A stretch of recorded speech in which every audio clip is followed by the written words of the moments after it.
Hey, welcome to Starbound. I'm Daniel Pierce, and I'm going to be your narrator today. Nearly 500 supporters get early access to our stories. That's including Sunspire Academy and Frarian and Rimiki. If you'd like to unlock early access and support our new episodes and series, tap join below and become a Starbound member today. Now, let's get into today's story. The preceding document has been classified as a Class X biological hazard by Galactic Union Directive 42-FL. Unauthorized viewing may result in spontaneous development of Florida tendencies, including but not limited to inexplicable urges to wrestle apex predators, immunity to common sins, and the ability to convert any household object into a weapon of mass destruction. Viewer discretion is strongly advised. Side effects reported after exposure include sudden cravings for questionable fast food, decreased respect for the laws of physics, increased tolerance for both solar radiation and alcohol, spontaneous acquisition of shorts regardless of climate, and the persistent belief that any problem can be solved with sufficient application of duct tape and/or alligators. If you begin to experience symptoms such as the impulse to say, "hold my beer," before attempting obviously lethal activities, immediately consult your species' psychological reprogramming specialist and avoid all contact with invasive reptiles, swamp environments, and mechanical bulls. The Galactic Union formally disavows all responsibility for spontaneous Florida outbreaks resulting from this educational warning material. Remember, Florida isn't just a place, it's a state of mind. And once it gets in your mind, good luck getting it out. The Rexilian Armada darken Earth's skies on what would have been an otherwise pleasant Tuesday morning. Their ships, sleek obsidian daggers against the blue, deployed with surgical precision above every major metropolitan center on the planet. The alien vessels hummed with energy that made fillings ache and wildlife scatter. Birds dropped mid-flight, their navigation systems scrambled by whatever electromagnetic abomination powered the extraterrestrial fleet. New York lasted only 14 minutes. Paris held out for 19, but only because the aliens stopped to admire the architecture. London managed 22 before the white flags bloomed across the cityscape like surrendering flowers. Tokyo achieved a respectable 37 minutes, primarily because the Rexilians couldn't figure out the subway system and kept getting lost between deployment zones.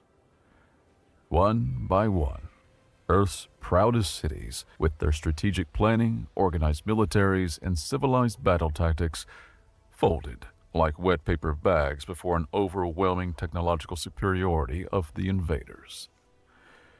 In Washington, D.C., the Joint Chiefs spent their final moments debating proper evacuation protocols while their bunker was systematically disintegrated around them. The Supreme Commander of the 9th Invasion Fleet, High Admiral Tulix, was already dictating terms of surrender to what remained of the United Nations Security Council when the first disturbing transmission arrived from the peninsula designated Florida. "Admiral?" His communications officer stammered nervously as 17 of his 18 eyes blinked in rapid succession, the Rexilian equivalent of a panic attack. "We've lost contact with Scout Battalion Delta 7.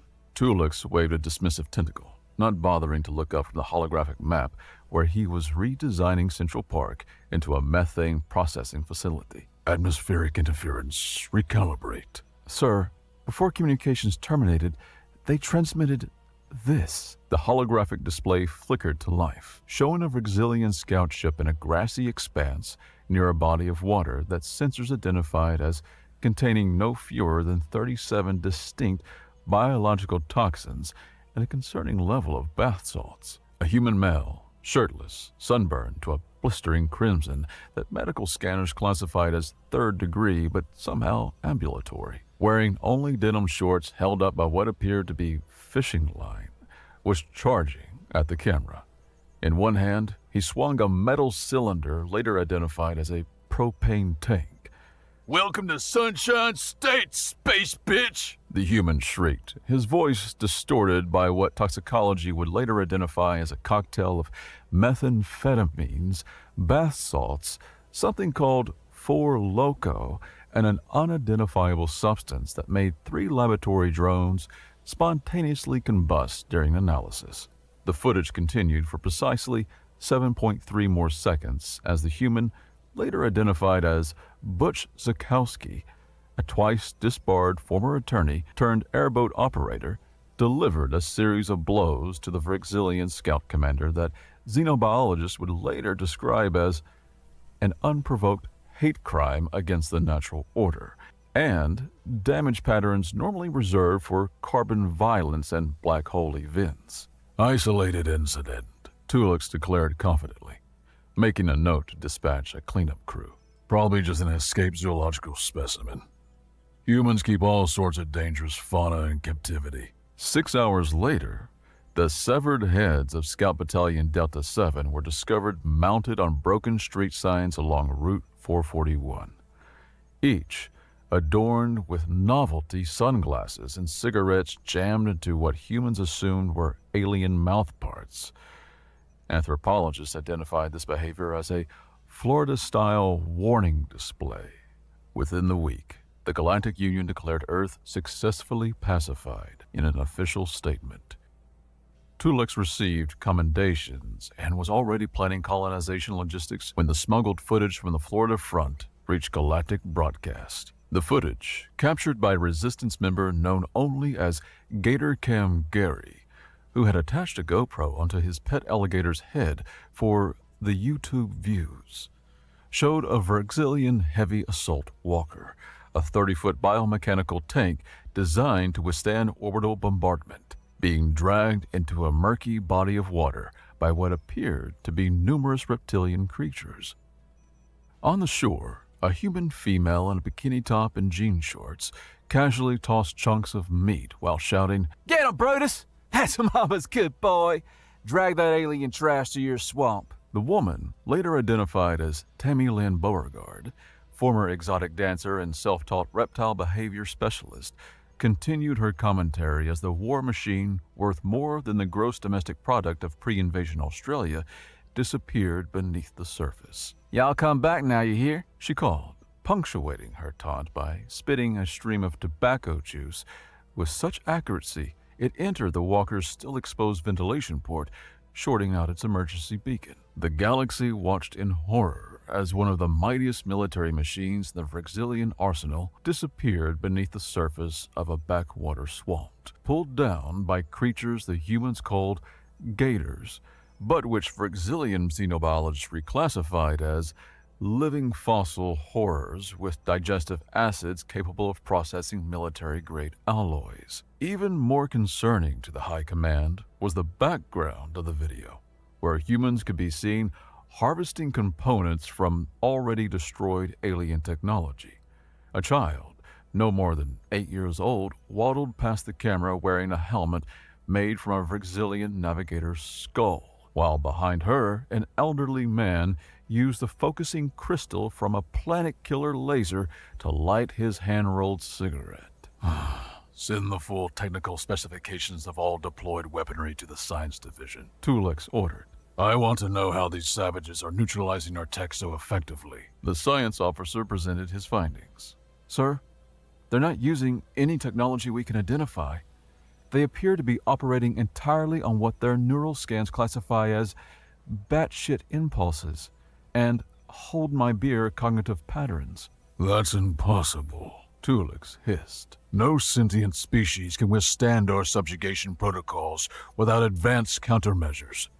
Nothing defeats us. Nothing makes us afraid." "Sir," the intelligence officer interrupted, looking positively ill as he studied the latest reconnaissance data. "According to our historical analysis, the Florida region has never fully integrated with the rest of human civilization. They appear to have evolved along a completely different path, one governed by chaos rather than order.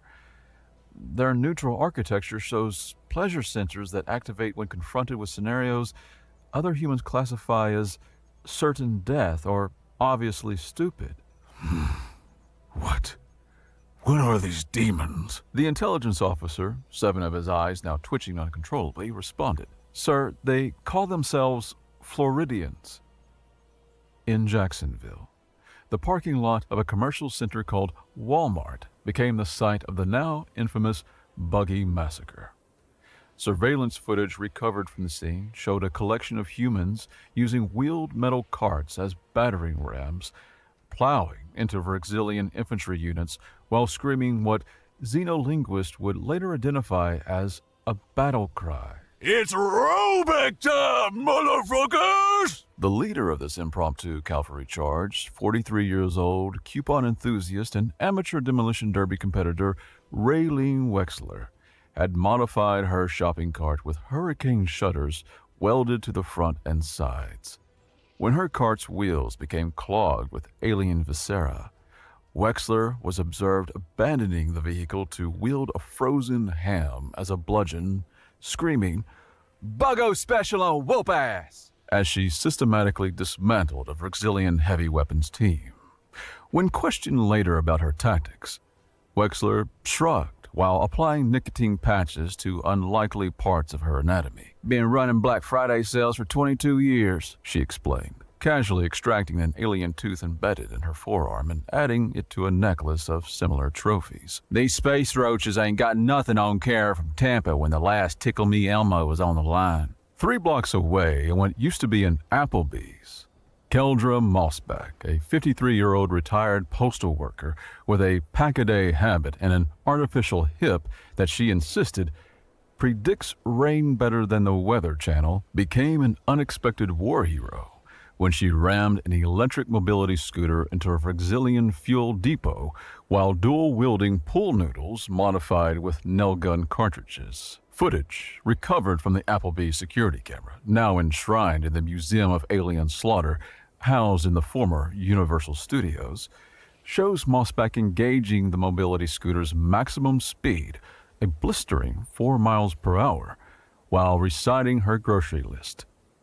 As Verxillian guards raised their disintegration rifles, she activated what resistance engineers would later reverse engineer as the Blue Light Special, a series of flashbang grenades constructed from diabetes medication, lighter fluid, and the decorative Christmas lights Mossback had never bothered to remove from the scooter. The resulting explosion took out 3 city blocks and an entire battalion of alien special forces. The only thing recovered from the crater was Mossback's artificial hip and her partially melted cigarette case, both of which were adopted as holy relics by the emerging cult of Our Lady of Convenient Parking. I was just trying to get to the early bird special at Denny's, she later explained from her new command center in a renovated Waffle House, casually lighting a cigarette while standing before the smoldering crowd. These space assholes were in my way. Mossback's unexpected victory inspired similar acts across the peninsula. In Miami, beachgoers used surfboards as shields and employed tactics they called spring break warfare, which primarily consisted of getting catastrophically intoxicated and performing stunts so ill-advised that alien combat algorithms couldn't predict them. One notable incident involved a human frat boy designated Chad consuming an entire bottle of coconut rum before inserting himself inside a volleyball cannon normally used for halftime entertainment, launching himself directly into the bridge of a Verxillian command ship while screaming, "For the Vine!" The fact that the Vine had been defunct for nearly 2 decades before the invasion only added to the aliens' tactical confusion. In the swamplands near Gainesville, a new form of warfare emerged that the Verxillians had no protocol for: speedboat jousting. Methamphetamine-enhanced humans stripped to their underwear and duct-taped to airboats, charged at alien hover tanks wielding improvised lances made from rebar, fishing gaffs, and the occasional still-functioning chainsaw. The first documented speedboat joust occurred when Billy Ray Swamp Donkey McAllister a third-generation airboat operator with outstanding warrants in 7 counties, 4 of which no longer existed post-invasion, consumed what toxicology could only estimate as enough amphetamines to kill a sperm whale, before proposing what he called a real Floridian solution to the alien occupation. "Y'all ever seen how we handle tourist season?" McAllister drawled to a gathering of resistance fighters while simultaneously field-stripping an alien weapon and eating a sandwich that contained at least 3 substances prohibited by the Geneva Convention. "Same principle, except instead of scaring Yankees, we kinda turned these bug-eyed sumbitches into fish food." McAllister's plan, scrawled on a bar napkin in what appeared to be a mixture of hot sauce and transmission fluid, was deceptively simple. Weaponize Florida's favorite pastime: high-speed, alcohol-fueled aquatic misadventures. Resistance engineers, mainly consisting of former NASCAR mechanics and backwoods moonshiners, modified airboats with reinforced hulls salvaged from alien dropships. The craft's traditional airplane engines were supplemented with nitrous oxide systems normally reserved for illegal street racing. Most importantly, the pilot's chair was replaced with what McAllister termed a motivation system. Essentially, the pilot would be duct taped to the steering column with only their firearms free, creating a warrior with literally no retreat options. "Can't run if you're taped down," McAllister explained, demonstrating the technique on a reluctant volunteer who changed his mind mid-application. "That's what's wrong with the regular armies. Too much backing up. Florida never backs up." The inaugural joust took place in the murky waters of Payne's Prairie. The 12 airboats, charging simultaneously at a auxiliary patrol that had made the fatal error of establishing a base on what locals referred to as a moccasin island, a landmass hosting the densest population of venomous snakes in the hemisphere. McAllister led the charge, his airboat modified with cowcatchers made from salvaged shopping carts, and his lance consisting of a hydraulic post-hole digger attached to a fishing gaff.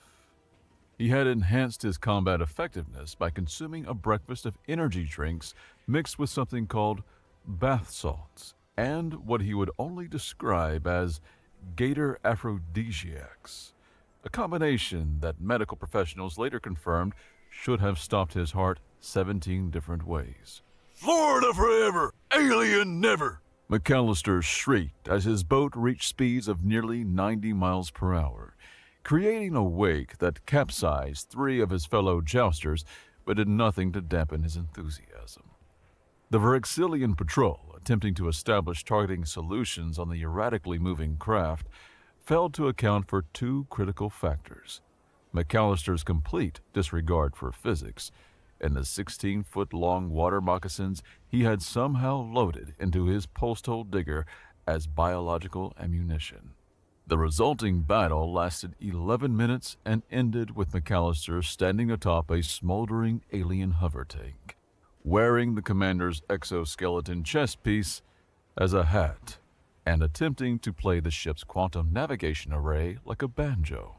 The footage, captured by a news drone that had gained sentience during the invasion and now identified as Florida Man's personal hype machine, was broadcast across resistance channels with the caption, "Ain't no party like a swamp party." "The problem," explained tactical analyst Norix in his final transmission before mysteriously disappearing in the vicinity of a Bass Pro Shops, "is these humans fight with no discernible pattern. They don't retreat when outnumbered. They barely register pain. They appear to consume substances specifically designed to short-circuit rational thought before engaging our forces. And most disturbingly, they seem to be enjoying themselves." The Bass Pro Shops in question had been converted into what the locals called Fort Bubba, a fortress commanded by ex-fishing guide Harley Skunk Daughtridge, a man whose pre-invasion claim to fame was being banned from every fishing tournament in the Southeast for what officials termed creative interpretation of catch limits. He had once submitted a small alligator with a bass stuffed in its mouth as one fish. Dottridge found his true calling in the alien apocalypse. "Always knew them fishing regulations were holding me back," he explained to CNN's last surviving field reporter while using an alien neural scrambler as a fish scaler. "Can't tell me how many fish is legal when there ain't no game wardens left."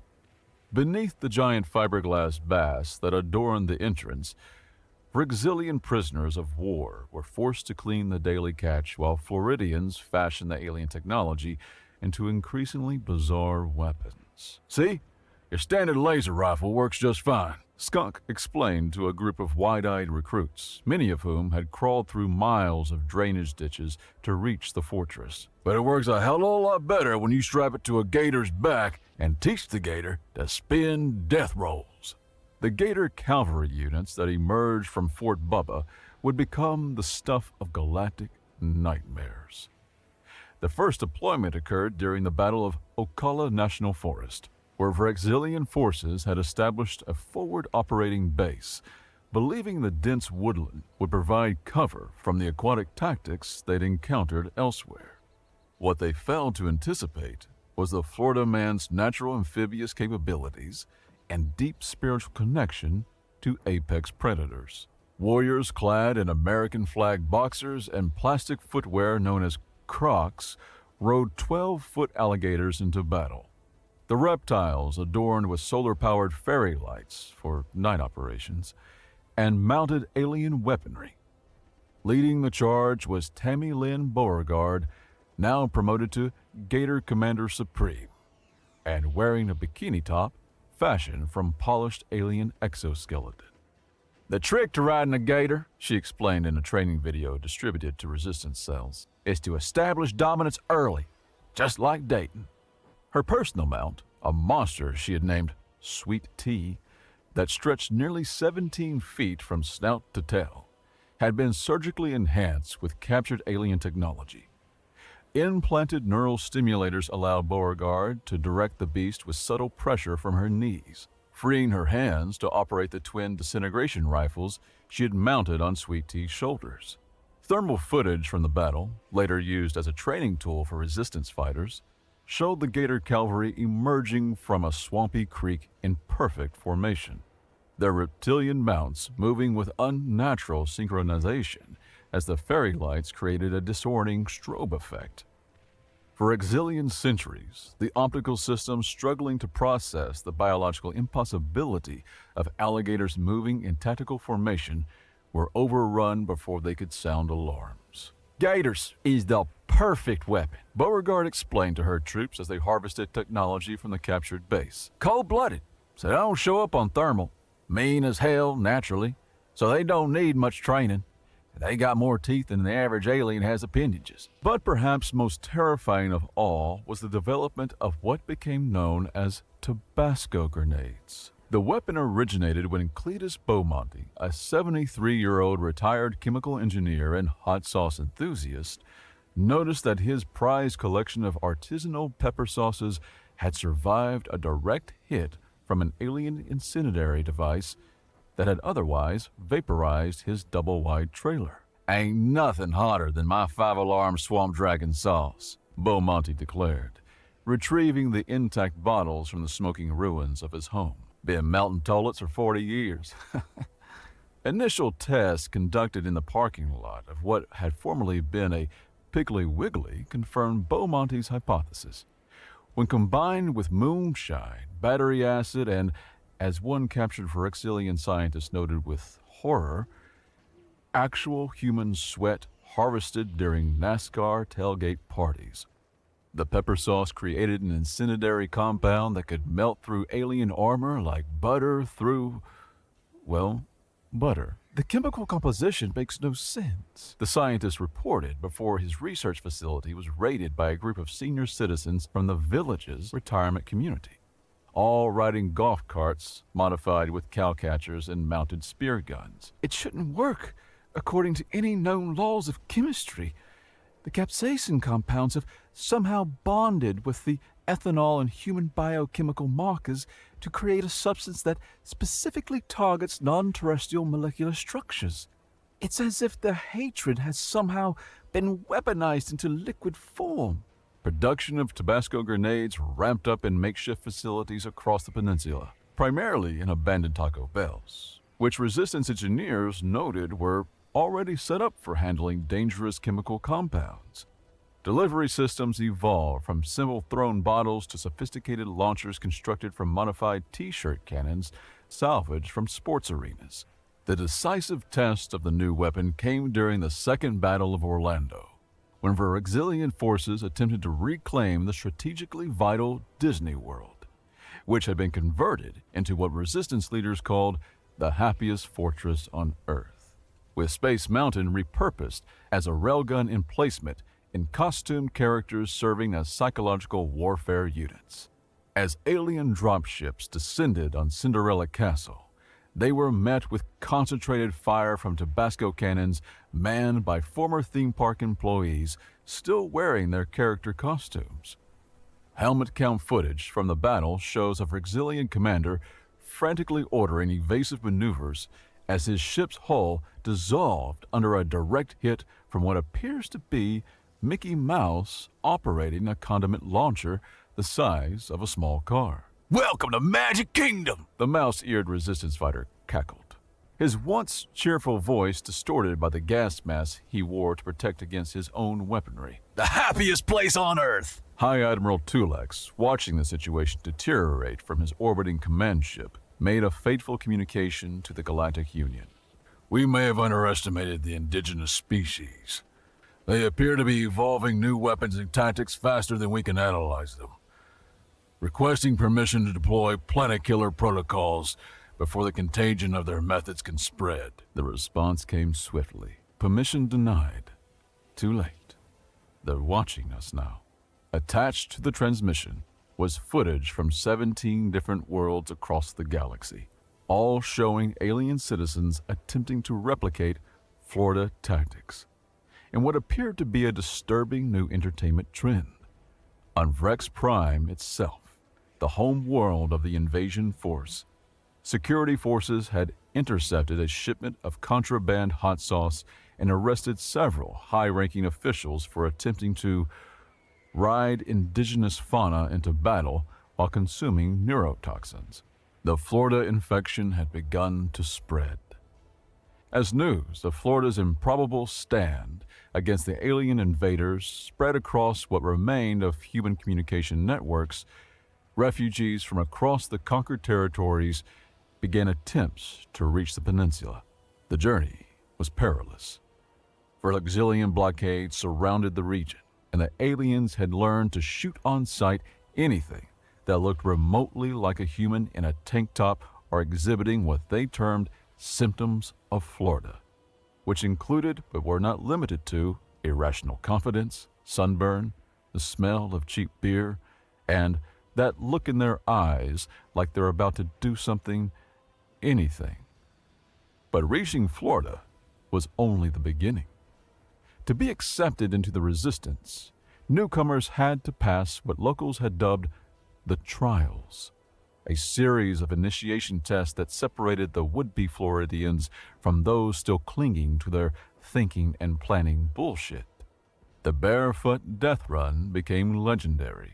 A 5-mile sprint through snake-infested swampland, no shoes allowed, with the additional challenge of being pursued by a local legend known as Meth Gator, a 12-foot reptile rumored to have developed a taste for both human flesh and crystal methamphetamine after consuming a notorious drug dealer in 2018.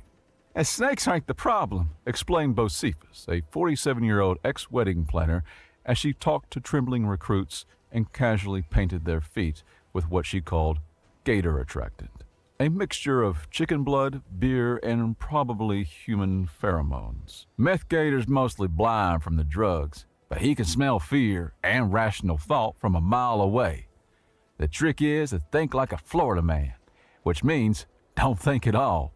Let pure animal instinct take over." The training course, which wound through the most treacherous parts of the Everglades, had no medical stations. The best you could hope for were coolers full of beer and first aid kits consisting entirely of superglue, duct tape, and bottles labeled Grandma's Special Medicine, which chemical analysts later confirmed contained enough grain alcohol to run a small generator. "Technique doesn't matter," shouted Coach Skeevy Johnson, a former high school wrestling coach turned resistance leader, as he used a bullhorn constructed from an alien communication device and a beer funnel. "What matters is if you're willing to bite someone's ear off over the last can of Spam. Are you civilized or are you Florida? Strategy is for losers," Mullet explained while demonstrating how to turn a plastic flamingo lawn ornament into a multi-stage booby trap capable of delivering both concussive force and psychological trauma. "You think that gator plans how to eat you? No, it just does what it feels right in the moment. Be the gator." Training sessions took place in a converted mini-golf course, where each hole had been redesigned as a different tactical scenario. Hole 7, formerly Pirates Cove, had been transformed into Ambush Alley, where trainees learned to respond to surprise attacks by voluntarily inducing what Mullet termed temporary insanity. "When an alien jumps out at you," he demonstrated, suddenly slapping himself with a dead fish, "you gotta short-circuit your own brain before the alien can predict your response. If you don't know what you're gonna do, they sure as hell don't either." The transformation was most dramatically demonstrated when Verixilian forces ambushed a training camp near Tampa. Former London investment banker Nigel Worthington, 3 weeks into his Floridification, responded to an alien plasma cannon by stripping naked, covering himself in mud and mayonnaise, and running directly at the enemy position, screaming, "I'm the swamp now," before somehow disabling the cannon with a plastic spork and a tube sock filled with fishing weights. Helmet cam footage recovered from a dead Verixilian showed Worthington's approach from the alien perspective, complete with targeting systems attempting and failing to establish a threat assessment. The on-screen diagnostic readout cycled rapidly through descriptions. Biological entity, threat level calculating, error, behavior pattern unrecognized. Mayonnaise detected, threat level calculating, error. What is happening? The footage ended abruptly as Worthington reached the camera, his face filling the frame with an expression that xenopsychologists would later classify as euphoric battle madness. His final words before the feed cut out, "Cheerio, you six-legged wankers," became a rallying cry for British refugees throughout the Resistance.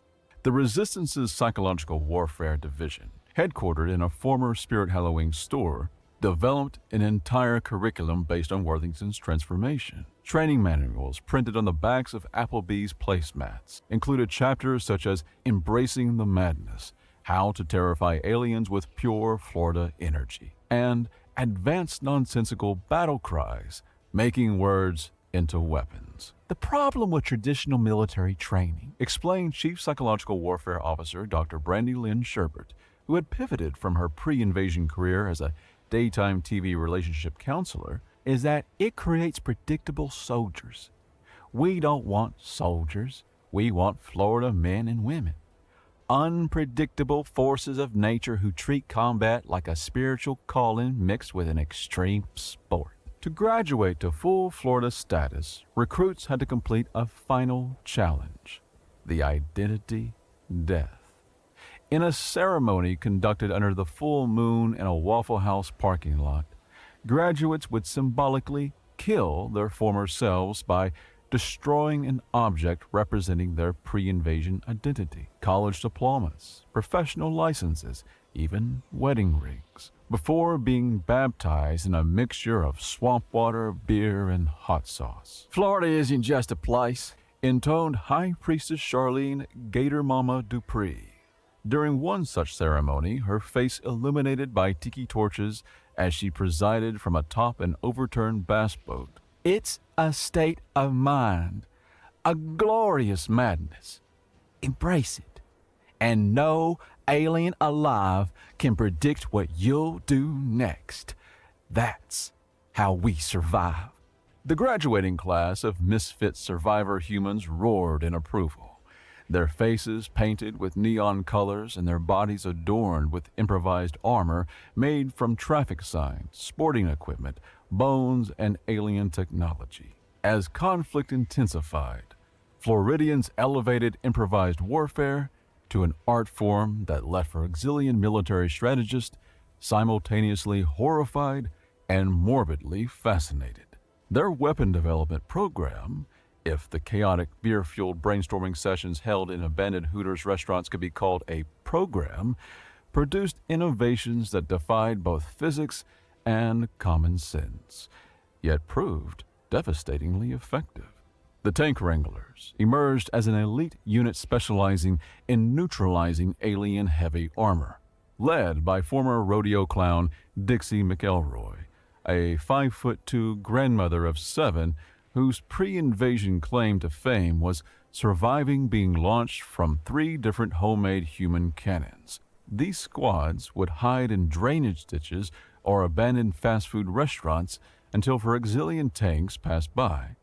Then, with timing that defied both logic and self-preservation, they would leap onto the vehicles, pry open access hatches with crowbars, or in McElroy's case, a prosthetic leg she had modified with a sharpened boat hook, and dispatch the pilots with methods so creative they were redacted from official Frexilian reports. It's just like gator wrestling, McElroy explained while casually sharpening her leg weapon on a wet stone during an interview conducted in her command center, a converted Taco Bell where the food preparation area had been repurposed for maintaining equipment and the drive-through window served as a sniper nest. Except gators don't explode as pretty when you hit the self-destruct button. Also, they taste better. McElroy's training program for new tank wranglers was as unorthodox as it was effective. Recruits were required to practice on modified mechanical bulls that had been outfitted with live electrical systems and random discharge ports that would periodically spray them with hot sauce. Gotta build up tolerance to pain and humiliation, McElroy insisted as she calibrated a bull to what she called alien captain setting, an intensity level that caused 3 test subjects to require dental work afterward. Can't have you crying when an alien tank throws you 50 feet because you yanked the wrong tentacle. The Tank Wrangler's signature tactic, the Florida Rodeo, involved attaching themselves to enemy vehicles using harpoons connected to bungee cords, allowing them to be dragged behind the tank until the alien crew stopped to investigate, at which point the Wranglers would use the bungee's recoil to launch themselves directly onto the vehicle. During the Battle of Miami Beach, McElroy's team disabled 17 tanks under an hour by introducing a cocktail of bath salts and energy drinks into the vehicle's ventilation systems, causing the pilots to hallucinate so severely they ejected themselves into a waiting mosh pit of resistance fighters wearing T-shirts printed with the unit's motto, Yippee-ki-yay, Alien Scum. Captured Frexilian combat logs revealed the psychological impact of the Tank Wranglers. One commander's final transmission recovered from a vehicle found upside down in a swimming pool filled with gelatin, for reasons no one could adequately explain, contained only, "They're everywhere. The small female with the weaponized limb is on the hole again. She's singing something called Sweet Home Alabama while cutting through our armor with a tool that appears to be designed for opening seafood, requesting immediate extraction or merciful death." The Pabst Molotov Division specialized in high-speed assault tactics using modified pickup trucks reinforced with hurricane shutters and decorated with flamingo hood ornaments that had been sharpened to function as ramming devices. Commander Skeeter Beauchamp, who before the invasion had been arrested 37 times for driving under the influence and once for attempting to race a police helicopter in a souped-up lawn tractor, led convoys that would circle alien positions at speeds contradicting both physics and sobriety while bombarding them with improvised explosives. Perhaps most unsettling to the Frexilians was the emergence of the Sunburned, a berserker cult that refused to wear shirts regardless of climate or battle conditions. These warriors, led by a man known only as Lobster Dave, whose original name and occupation had been forgotten after an incident involving a lightning strike, a case of tequila, and what locals vaguely refer to as the business with the dolphin. Deliberately cultivated the most severe sunburns possible, using the resulting pain to fuel battle rage. Skin cancer is God's way of saying you're living right. Lobster Dave proclaimed from his throne constructed of beach chairs and alien communication arrays, his skin a shade of crimson visible from orbit and peeling in sheets that followers collected as blessed flakes. The sunburned would coat themselves in a mixture of cooking oil, glitter, and citrus juices before battle, making them both easier to burn and almost impossible to grip in hand-to-hand combat. The cult's headquarters, established in a former tanning salon that had been modified with reflective surfaces to maximize UV exposure, featured a wall of photographs documenting the most impressive burns achieved by members. Achievement badges, similar to military medals but constructed from peeled skin laminated in clear epoxy, were awarded for categories including Most Blisters in a Single Engagement and Best Battle Peel. Pain is clarity, explained Lieutenant Crispy Johnson, a former accountant whose skin resembled a topographical map of Mars, as he applied what appeared to be a mixture of hot sauce and baby oil to fresh burns. When you hurt all the time, getting shot doesn't seem so bad. It's like a different hurt. Novelty, you know? The sunburn's signature tactic, the human solar flare, involved charging enemy positions while covered in reflective materials, using their burns as psychological warfare.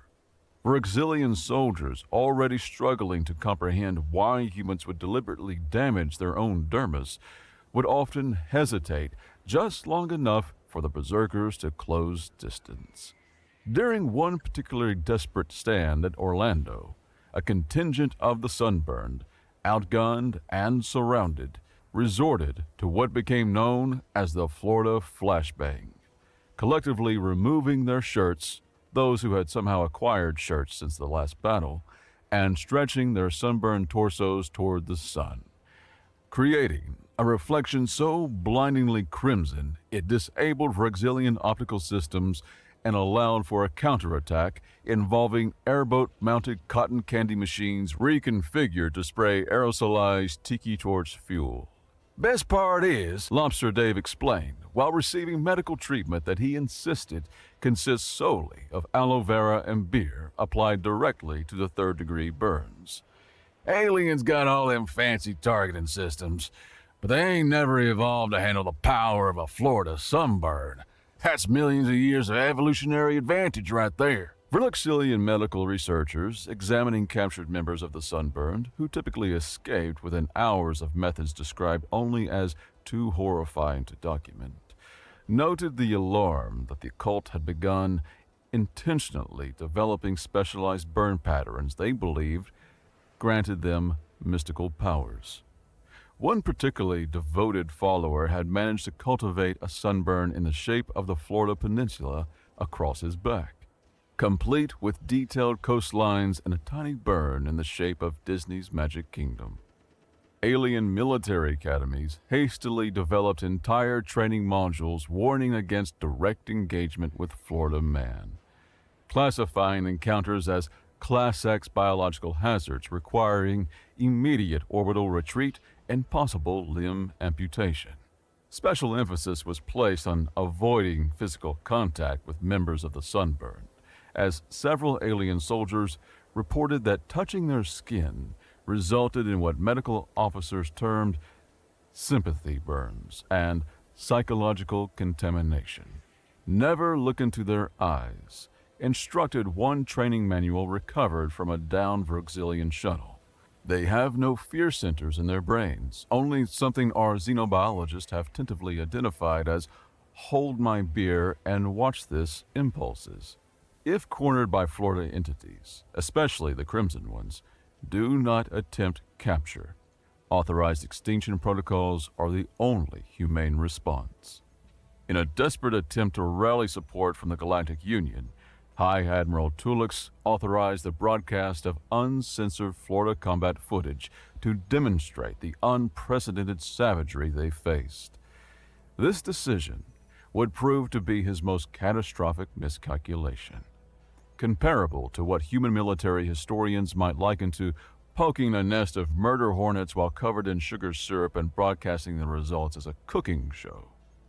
Billions of sentient beings across 17,000 worlds watched in horrified fascination as a human female identified as Brandine Shucker, 62 years old and armed only with a bedazzled garden trowel that pre-invasion had been used primarily for her award-winning orchid collection, crawled inside the leg joint of a Vrixilian battle mech during what appeared to be her weekly bridge club meeting.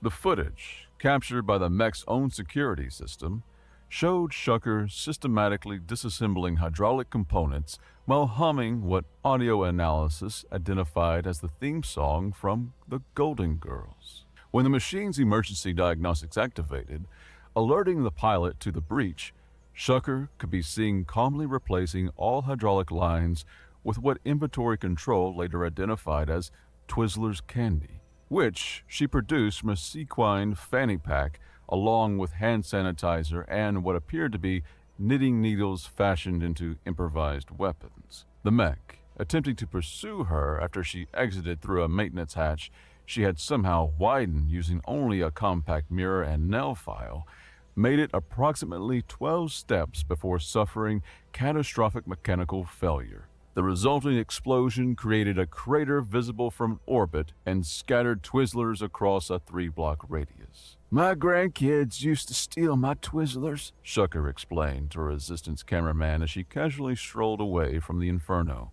pausing to reapply lipstick while framed against the mushroom cloud. "Now, the aliens too. Circle of life, honey. By the way, are you free Thursday? Bridge Club needs a force since Ethel got abducted. We serve mimosas." Dwayne Jenkins, a former wildlife tour guide whose pre-invasion TripAdvisor reviews consistently mentioned both his encyclopedic knowledge of swamp ecosystems and his disturbing willingness to wrestle any creature for a sufficient tip, rode a feral hog, which he had somehow fitted with Kevlar vest and a saddle made from alien armor directly into a plasmatech battalion. Helmet cam footage from his perspective, recovered after the battle and subsequently broadcast across 18 star systems, showed Jenkins consuming a mixture of energy drinks and what he called go-fast powder, before mounting the enormous boar he had named Apocalypse Bacon.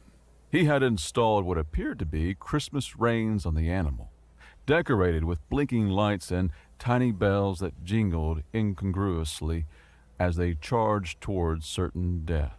Revelation 6-8, Powerball 2742-1169, yee-haw! Jenkins screamed continuously, interspersing biblical verses with lottery numbers in what psychological warfare specialists identified as speaking in tongues but somehow mathematically structured to disrupt alien translation software.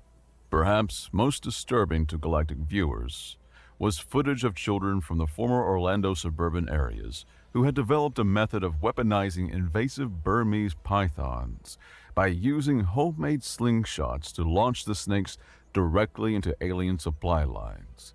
The children, their faces painted with theme park characters combined with skull motifs in a disturbing merger of innocence and violence, had somehow trained the reptiles to seek out and constrict around anything emitting the specific frequency of Vrixilian communicators. Their leader, 10-year-old Caden Williams, who before the invasion had been described in school reports as pathologically obsessed with reptiles and possessing boundary issues, had established what she called Python Patrol in the ruins of a pet store. There, surrounded by empty terrariums and wearing a tiara fashioned from alien optical sensors, she conducted training sessions where pythons were exposed to capture alien equipment while being rewarded with mice. "The snakes just want hugs," explained Williams, her smile revealing missing front teeth, as she loaded a 15-foot python into a trebuchet constructed from Disney World souvenirs and parts salvaged from a teacup ride. And the aliens are so huggable. Their necks feel just like the vacuum hoses the snakes love to squeeze. Psychological warfare experts noted with alarm that the Python Patrol had developed their own language, a mixture of childish rhymes and hissing sounds, which they used to communicate in the field. Translation attempts proved futile, though one linguist noted disturbing similarities to ancient Sumerian death chants before suffering a nervous breakdown and requesting reassignment to any other theater of war. Preferably one involving conventional genocide rather than whatever fresh hell this is. What began as a desperate plea for reinforcements transformed into the highest-rated entertainment broadcast in galactic history. The show, hastily titled Florida Biological Horror or Performance Art, generated viewing figures that crashed transmission networks across 3 sectors. Viewing parties became popular across civilized space, with gambling pools established around how long newly deployed Rexilian units would survive on the peninsula. Merchandising emerged almost overnight.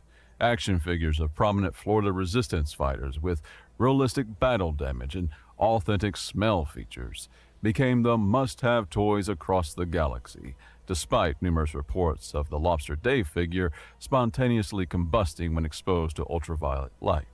Plush alligators wearing miniature American flag boxers outsold traditional comfort objects by a margin of 20-1, even after multiple incidents of the toys inexplicably attacking pet lizards in several households. The unexpected fame only emboldened the Floridians further.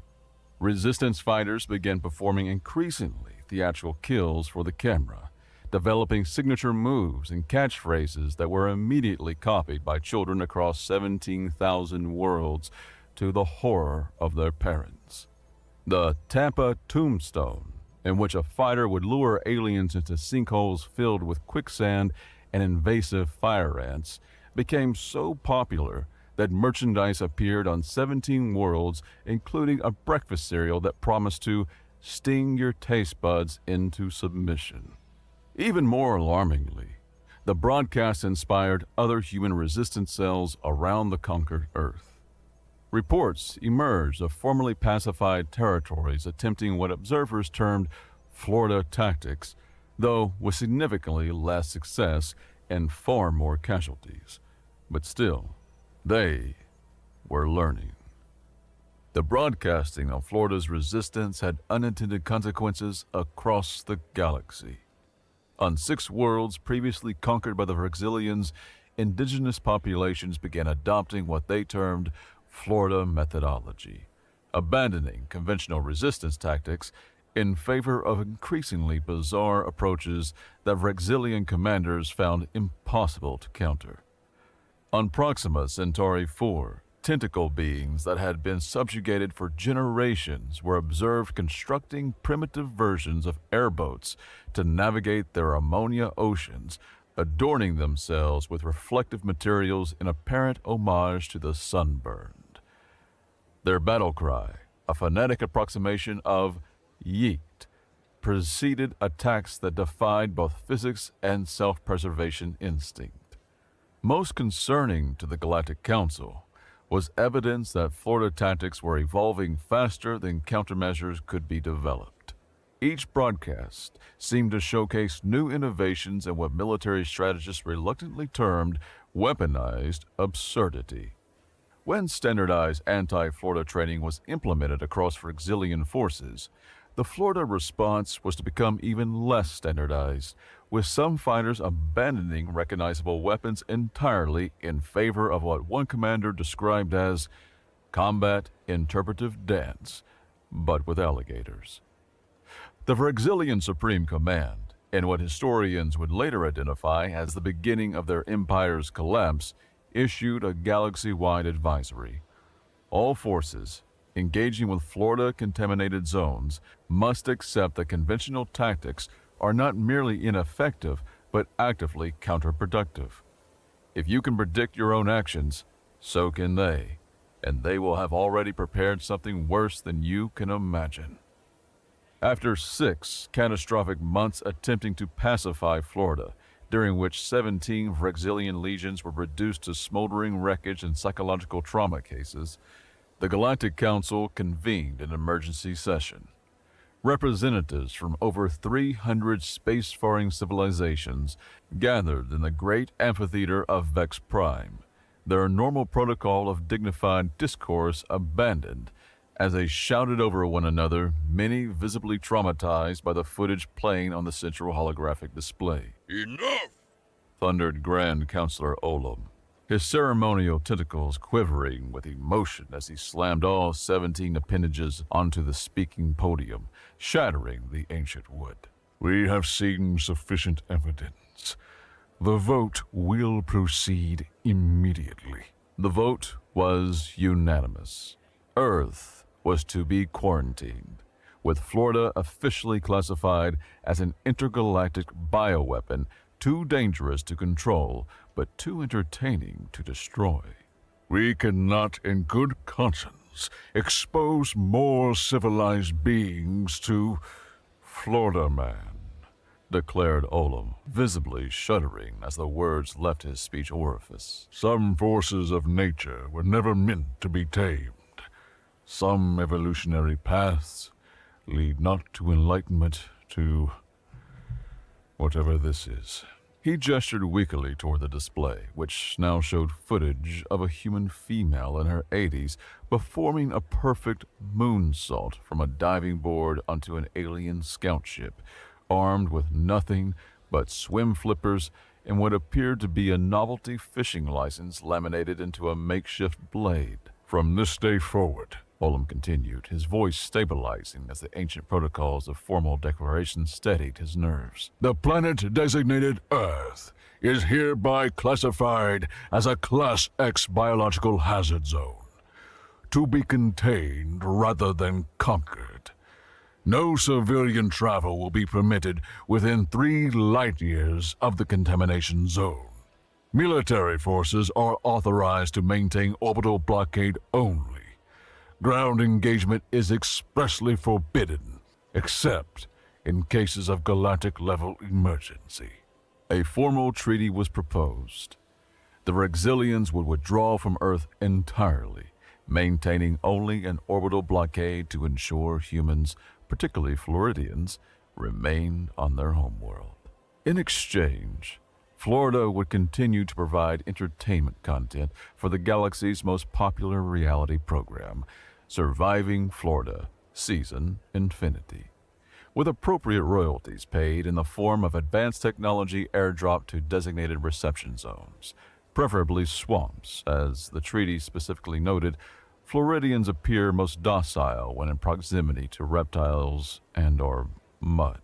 To negotiate terms, the reluctant diplomat ambassador Volkrev was dispatched to the designated neutral ground of Gatorland Theme Park, now serving as the de facto capital of free humanity.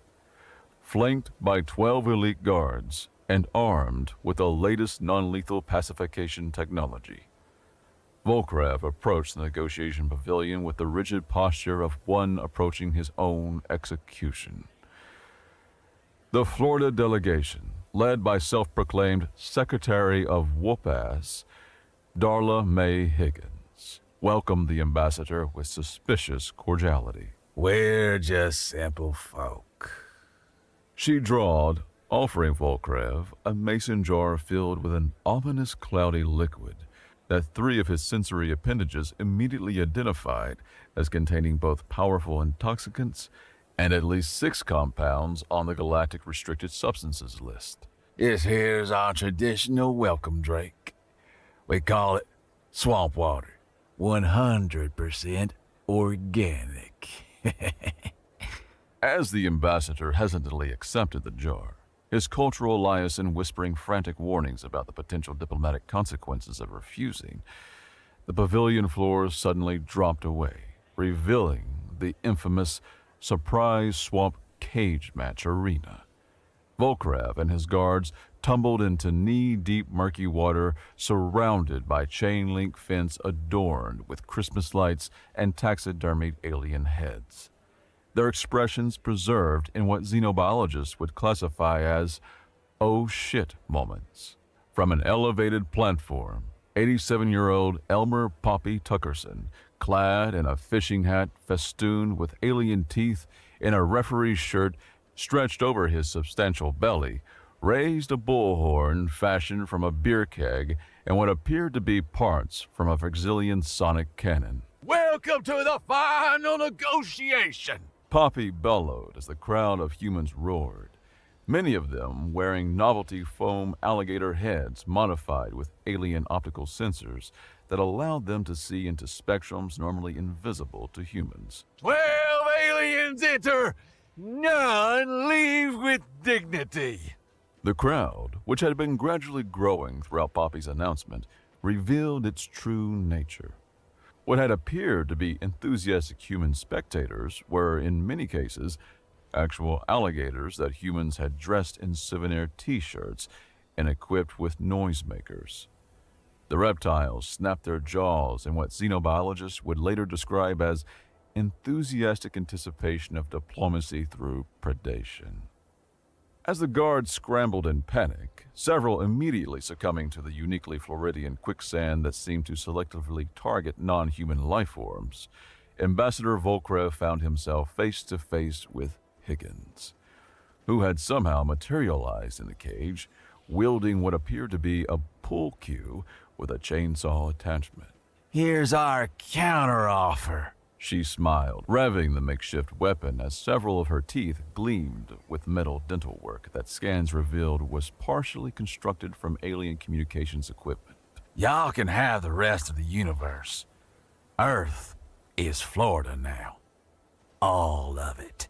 The ambassador, drawing on his 400 years of diplomatic training, attempted to respond with the formal Vrexilian greeting of peace. What emerged instead was a high-pitched keening noise that xenolinguists would later identify as the Vrexilian equivalent of mommy. Now don't you worry, you pretty little antennas, Higgins drawled, her chainsaw cue casually dipping into the murky water, sending nearby alligators into a feeding frenzy that claimed two of the ambassador's guards. This ain't an execution. It's a negotiation. Florida style. What followed was a broadcast to all 17,000 inhabited worlds. Throughout the spectacle, serious negotiations actually progressed with key treaty points agreed upon. The broadcast cut to commercial, an advertisement for genuine Florida man bathwater. Feel the power, taste the glory. Featuring testimonials from former diplomats now living as hermits in the Oort cloud, but not before capturing Volkrev's historic response. Your tactics defy all logic, the ambassador whimpered. You've turned chaos into an art form. The treaty, officially titled the Gatorland Accords, but colloquially known throughout the galaxy as Please God Keep Them on Their Own Planet Agreement, contained several key provisions. 1. All Vrexilian forces would withdraw from Earth immediately, with the exception of a small orbital monitoring station staffed exclusively by volunteers with excellent psychological resilience scores and no family they'd miss if they had mental breakdowns. 2.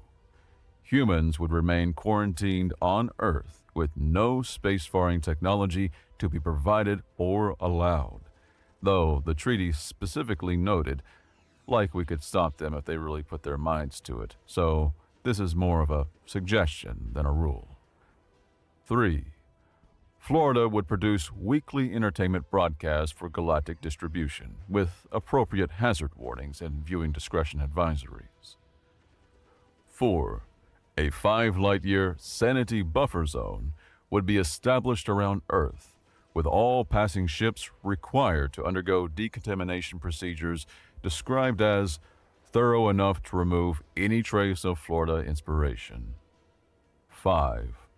A cultural exchange program would be established, allowing a strictly limited number of xenoanthropologists to study Florida from within sealed observation pods, provided they undergo extensive psychological screening and sign waivers acknowledging that what is seen cannot be unseen. In the aftermath, as the remaining Frixilian forces hastily evacuated Earth orbit, leaving behind only automated quarantine satellites that suspiciously resembled disco balls, the truth became clear to the galactic community. Humans hadn't just defended their world, they had weaponized their most unhinged qualities and embraced them as evolutionary advantages. The Florida Resistance, victorious beyond all rational expectation, immediately turned their attention to liberating the rest of Earth.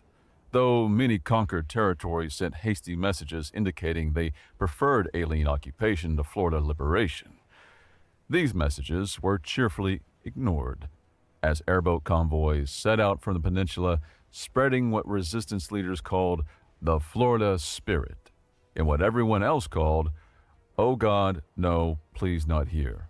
Reports from formerly occupied territories describe scenes of cultural transformation that xenoanthropologists classified as mimetic warfare at unprecedented scale. In the ruins of Paris, beret-wearing resistance fighters mounted the first European Gator Grand Prix, using imported alligators as local crocodilians were deemed too fancy. In the former Tokyo, sushi chefs pioneered the art of extreme cuisine, preparing alien-derived dishes so spontaneously that customers had to sign waivers acknowledging the chef has no idea what's about to happen either. Perhaps most disturbing to galactic observers was the spread of the sunburn's philosophy, with chapters emerging on 6 continents despite many regions having insufficient ultraviolet exposure to achieve proper Florida burns. Adherents in Norway were observed using industrial tanning equipment modified with alien technology to achieve what they termed Arctic lobster status, before engaging in snow-based adaptations of Florida combat techniques.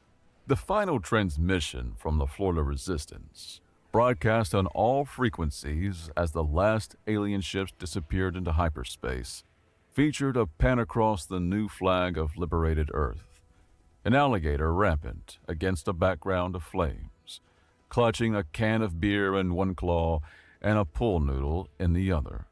The planetary anthem, a discordant mixture of airboat engines, alligator roars, and what musicologists identified as someone playing the banjo with bolt cutters, accompanied a slow-motion montage of humanity's most chaotic defenders in all their sunburned, improvised weapon-wielding glory. Welcome to Planet Florida, motherfuckers, declared the united voice of humanity, emerging from the crucible of absurdity, stronger and more deranged than ever. Hope you brought sunscreen.